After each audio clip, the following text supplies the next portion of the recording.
Banjara beats में आपका स्वागत है। मैं हूं ज्योति प्रकाश खरे।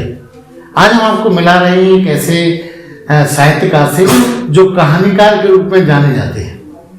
चलिए मिलते हैं अजय कुमार दुबे जी से। नमस्कार दुबे जी। नमस्कार दुबे जी, आपकी कहानी की यात्रा कब से शुरू हुई?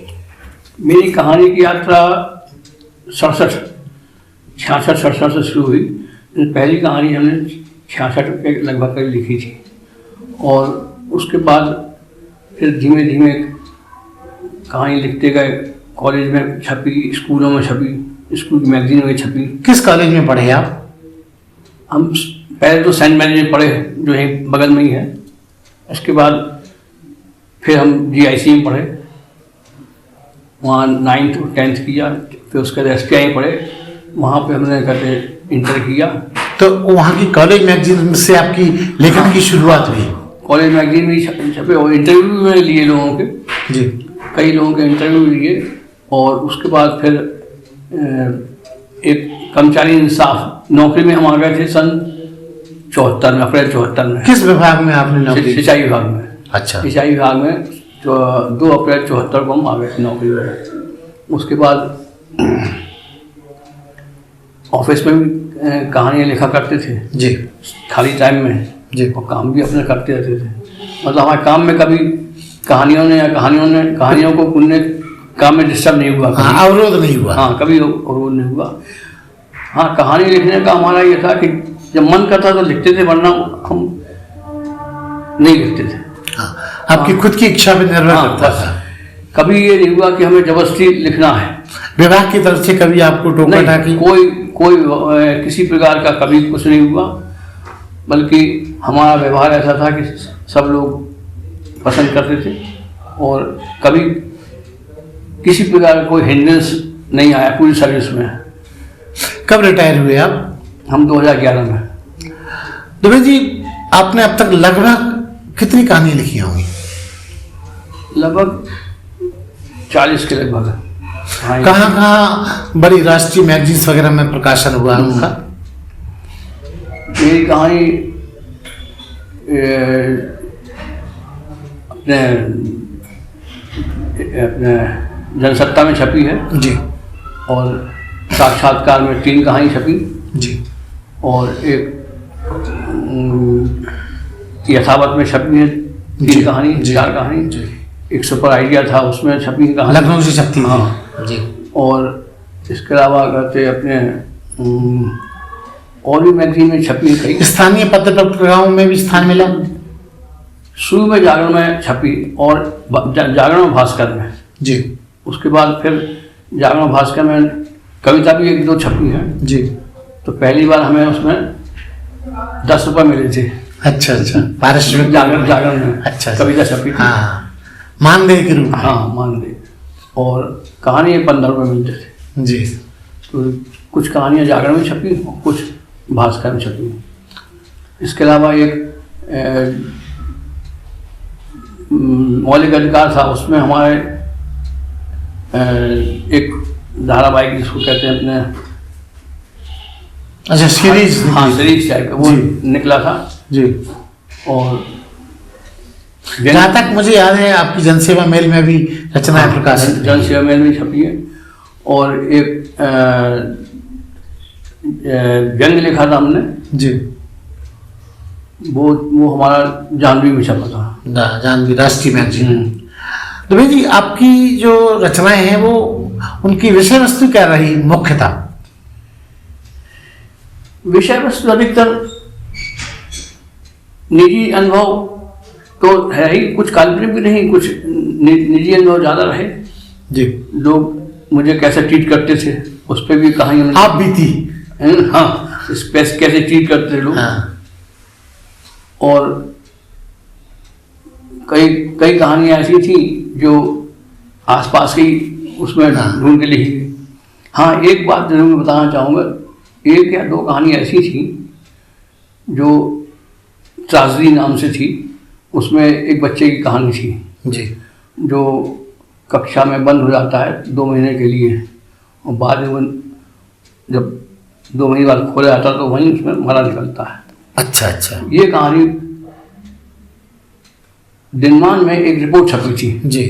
और वो रिपोर्ट हमारे दिमाग में उसका बस गई थी। हाँ, हाँ। मतलब जमी हुई थी। हाँ, तो वो निकल आई उसी के आधार पे। और उस कहानी को लिखने में 4-5 बैठकों में मतलब हम जब बैठते थे तो आंसू बहने लगते थे हमारे जी। मतलब खुद हमारे अंत भी हमने उसका ऐसे ही किया कि अब हम इससे जा नहीं सकते क्योंकि हमारे चश्मे में धुंधला दिखाई देने लगा है। जी जी ये उसका हमने अंत किया था। जी। और एक दो कहानियाँ तो आपस में ही अपने दोस्तों की या उसमें लिखी गई हैं जी।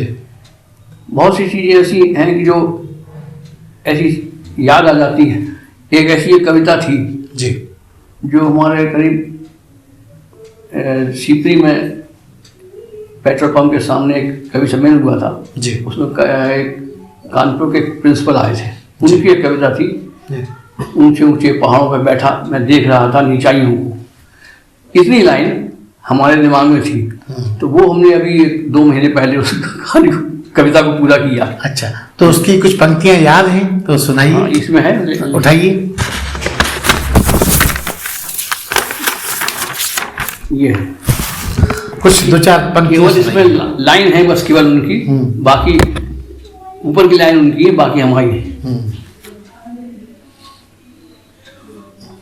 मैं ऊंचे ऊंचे पहाड़ों पर बैठा देख रहा था अपनी नीचाइयों को।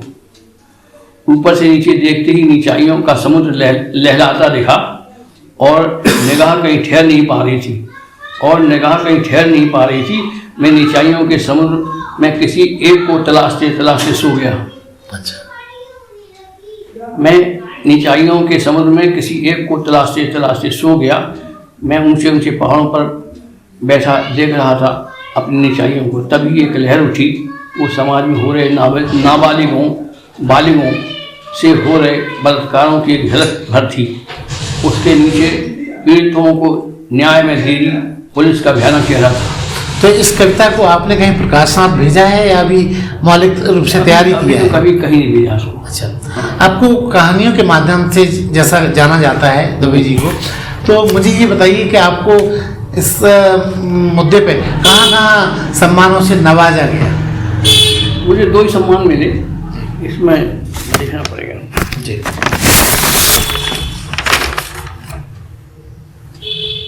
एक तो ये मुंशी प्रेमचंद सम्मान बुंदेलखंड साहित्य कला अकेडमी जी, और एक आलोक स्मृति सम्मान 2012 प्रथम बुंदेलखंड भारतीय समकालीन कला प्रदर्शनी में। बस यही 2 सम्मान मुझे मिले हैं। दुबे जी, जहाँ आपने लगभग 40 कविताओं का आपने उल्लेख किया, तो कोई पुस्तक वगैरह संकलन कोई आया आपका? हाँ, एक 2008 में एक संकलन आया था, वो खालीपन का अंतर्द्वंद, और उसमें करीब 12-15 कहानियाँ थी, 16 कहानी लगभग। कहाँ से प्रकाशित हुआ था वो कानपुर रोशनी प्रकाशन कानपुर से। पाठकों को कैसे पढ़ने को मिल सकता है वो? अब तो हमारे पास जो एक कविताएं एक 2 बची हैं। अच्छा। हाँ। बाकी सब खत्म हो गई। तो आप अब सेवानिवृत्ति के बाद सीनियर सिटीजन के रूप में जी रहे हैं, क्या नया लिख रहे हैं और क्या नया स्पेशल आपका फीचर अब आने वाला है? इसमें तो करीब 2-1 साल से तो कुछ लिखा ही नहीं गया। 1-2 कहानी लिखी थी सबसे आखिर में, लेकिन बस कुछ ना कुछ ऐसे वो मन ही नहीं करता लिखने का, नहीं लिखी इधर। क्या इसका असर कोरोना का माना जाए? कोरोना का भी है और थोड़ा सा मानसिक वो भी है कि कहीं ना कुछ हिंड्रेंस। हाँ, अभी एक हमने आउटलुक में वो भेजा है, शहरनामा झांसी के नाम से। अच्छा। वो भी लेटेस्ट हमने भेजा है। अच्छा, स्वीकृत है वो? अभी पता नहीं उसका, कुछ भेज दिया है छपेगा, लेकिन अभी कुछ पता नहीं उसका।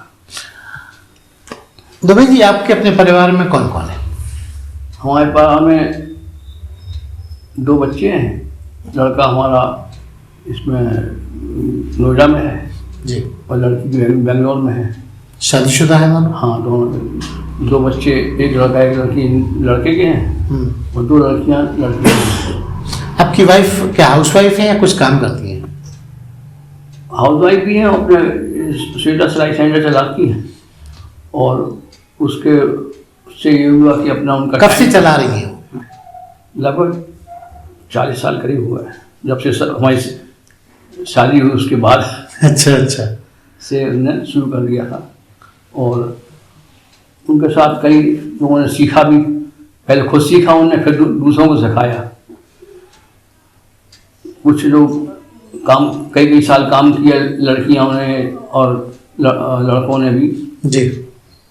उसमें एक विकलांग था, वो उसके बाद एक गूंगा बहरा था, वो अपने अपने काम में चले गए वापस। उनकी जगह 2 लड़कियां भी काम कर रही हैं। तो कभी आपने अपनी पत्नी, चूंकि इतनी सक्रिय हैं, उन पर कोई कहानी लिखने की सोची? नहीं, अभी तक तो नहीं लिखी, लेकिन हाँ क्योंकि उनका 40 साल का जो युग है बहुत बड़ा है। उस पर सोचा जरूर है कि 2-3 कहानियाँ भी हमारे उस पर हैं दिमाग में, अभी होगी पूरी। अभी तो लेखन में उनकी क्या भूमिका रहती है आपके जीवन में? वो इन सब चीज़ों में ज़्यादा रुचि नहीं रहती हैं। वो अपने सिलाई कढ़ाई में ज़्यादा उनका वो है, सिलाई में, और लोगों को सिखाती भी हैं। और लोग अभी भी सीखने आते हैं, 2-3 लोग आते सीखने। तो मतलब ये है कि दुबे जी खुद कहानी लिखते हैं, खुद पढ़ लेते हैं और भेज देते हैं, पत्नी सिर्फ नहीं, वो अपने कोई रुचि नहीं उनको। दुबे जी के और क्या क्या शौक है कहानी लिखने के अलावा? बस मैगजीन पढ़ना वगैरह पढ़ता है। और वैसे तो हम इसमें जब कॉलेज में थे तो अपने वेटलिफ्टिंग भी किया हमने जी। क्रिकेट भी खेला। क्रिकेट लखनऊ जो यहाँ की टीम गई थी उसमें भी गए थे हम, ललितपुर भी गए टीम में। और टेबल टेनिस में भी लखनऊ गए थे। और बॉडी बिल्डिंग में भी लखनऊ में जो स्टेडियम है वहाँ पे हमने भाग लिया। तो ये आपकी जो शौक थे ये भी बड़े महत्वपूर्ण थे, ये कैसे दब के और सुसुप्त अवस्था में चले गए? इन पे आपने ध्यान क्यों नहीं दिया? समय के हिसाब से अपने धीमे धीमे, हाँ, पढ़ने का हमारा शौक जो था वो लाइब्रेरी सदस्य भी रहे उनका कई साल, लगभग 30 साल रहे। तो अब धीमे धीमे अपने आप ही वो कम हो गया। जो शौक थे वो शौक केवल अपने रह गया, कहानी पढ़ने का, मतलब पढ़ने का शौक है, वही पढ़ते हैं। और थोड़ा बहुत लेखन जो है। मुझे जहाँ तक याद आता है कि आप आकाशवाणी से भी जुड़े रहे। हाँ, कहाँ आपने अपनी कहानी आकाशवाणी से 2 कहानियाँ आई थी और एक कविता, 2-3 कविता आई थी उसमें। और झांसी आकाशवाणी से एक लेख आया था, उसमें इनका विकलांगों का के संबंध में था, विकलांग लोग कैसे अपने को सर्वाइव कर सकें। हाँ। इस तरह एक लेख था। तो भाई जी देखा गया है कि इन दिनों पढ़ने का शौक कम होता जा रहा है नई पीढ़ी में, क्या मानते हैं? उसका सबसे बड़ा कारण तो है टीवी और आपका मोबाइल। और अब तो टीवी कम हो गया, लोग मोबाइल पे ज़्यादा ध्यान देने लगे हैं। और वो ऐसा हो गया है कि उसके बिना जैसे काम ही नहीं चलता, सोते जागते लोग जैसे तो ताबीज की तरह लटका लिया। पहले उठे तो लोग पहले राम करते थे, भजन सुनते थे, अब मोबाइल देखते। तो क्या आपको लगता है कि ये चलन स्वास्थ्यवर्धक नहीं है? स्वास्थ्यवर्धक भले ना हो, लेकिन उसको आप रोक नहीं सकते अब किसी हाल में। लाइलाज बीमारी हो गई, वो तो लाइलाज है, आप कोई भी नहीं रोक सकते, क्योंकि टॉप टू बॉटम चाहे वो कोई भी हो, हर उससे ग्रसित है मोबाइल से। तो ये बंजारा बीटेक शिक्षा पर इंफॉर्मेशन देने वाला चैनल है, आप हमारी नई पीढ़ी को अपने तरीके से कोई संदेश दीजिए। मैं संदेश यही देना चाहूँ कि लोग मैदान में जाएं, खेलें, मोबाइल को छोड़ें। क्योंकि जब तक आप मैदान में जाएंगे तब तक आपका विकास संभव नहीं है। और इंडोर गेम न खेल के आप आउटडोर गेम खेलें, ज़्यादा अच्छा रहेगा, जो स्वास्थ्य के लिए भी लाभदायक हो। तो ये थे अजय दुबे जी, जो कहानीकार के रूप में बुंदेलखंड में जाने जाते हैं। दवे जी, बंजारा बीट से बात करने के लिए बहुत बहुत धन्यवाद। नमस्कार। इस चैनल को लाइक और सब्सक्राइब करना ना भूलें। देखते रहिए बंजारा बीट्स।